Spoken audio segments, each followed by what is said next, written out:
সুপ্রিয় দর্শক ও শিক্ষার্থীবৃন্দ, সঙ্গীত গুরুকুল বাঁশি শিক্ষার কার্যক্রমে আপনাদের সবাইকে স্বাগতম। আমি মুস্তাকিম আবির বাঁশুরি গুরুকুলের আরেকটি পর্ব নিয়ে আপনাদের সামনে হাজির হয়েছি।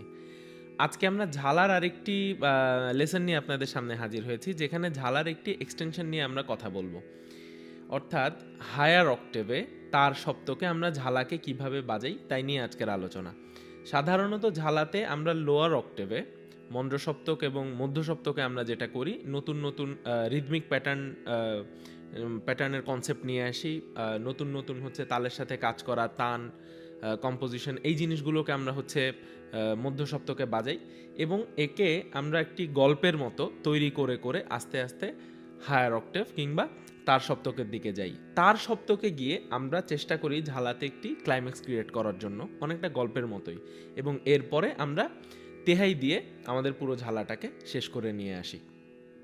তাহলে আজকের যে অংশটা, এই অংশটাতে আমরা তার সপ্তকে যে ক্লাইম্যাক্স তৈরি করার ব্যাপারটা বললাম, ছোট্ট করে সেই জায়গাটা নিয়ে আমরা আজকে কথা বলবো।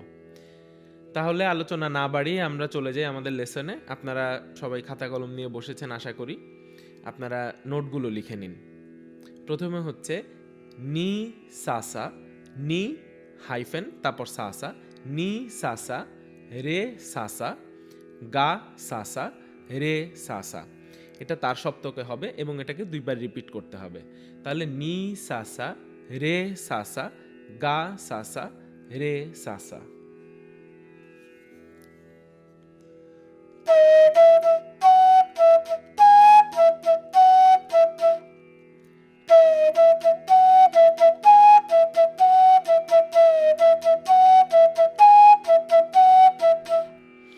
এরপরে নিসা সাসা রে সা সাসা গা সা সাসা রে সা সাসা, নিসা সাসা রে সা সাসা গা সা সাসা রে সা সাসা।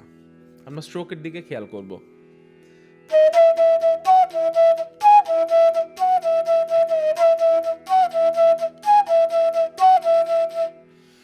এরপর নিসাসা রে সাসা গা সাসা রে সাসা সা সা সা সা, নিসাসা রে সাসা গা সাসা রে সাসা সা সা সা সা।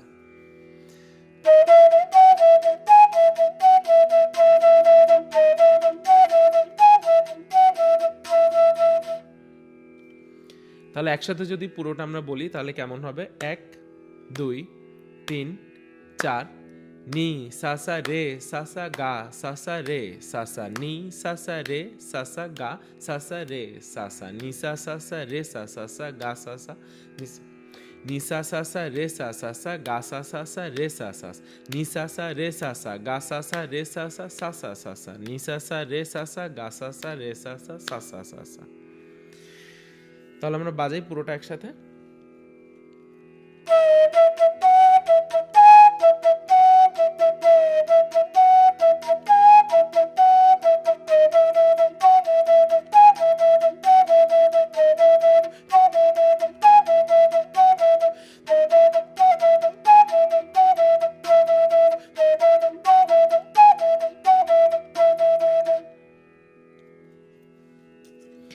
এরপরে আমরা যেটা বাজাবো, আমরা হচ্ছে গা রে এবং সা বাজাবো।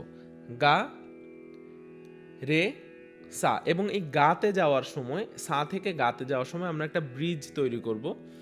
সেইটা হচ্ছে, আপনি যে কোনো কিছু বাজাতে পারেন। আমি সাধারণত ধানি রে গা বাজাই। তাহলে কেমন হবে জিনিসটা?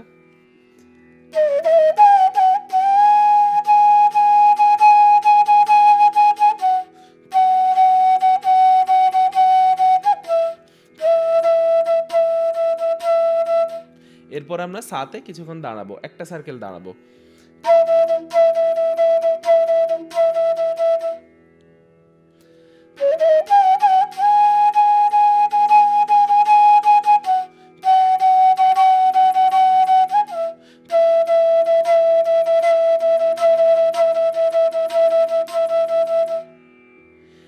তাহলে পুরো জিনিসটাকে আমরা একবার একসাথে বাজাই।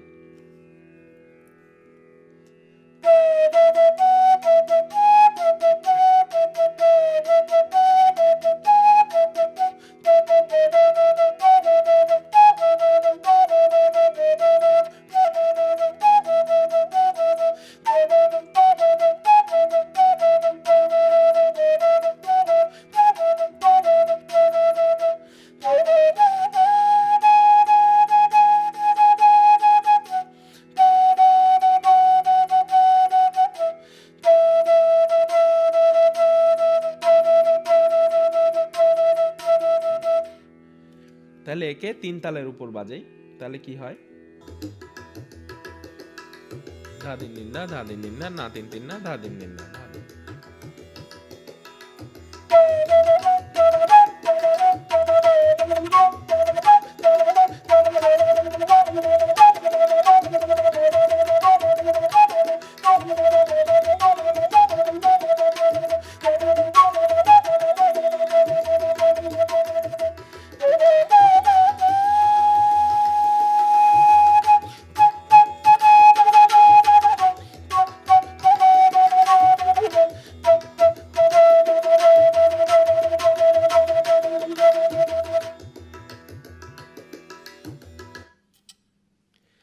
তাহলে এই ছিল আজকে আমাদের ঝালার এক্সটেনশন। ভালো করে প্র্যাকটিস করুন, পরবর্তী পর্বে কিভাবে ঝালাকে শেষ করতে হয় সেটা নিয়ে আমরা আরেকবার কথা বলবো। তাহলে আজ এ পর্যন্তই থাকলো। সবাই ভালো থাকবেন, সুস্থ থাকবেন, দেখা হবে।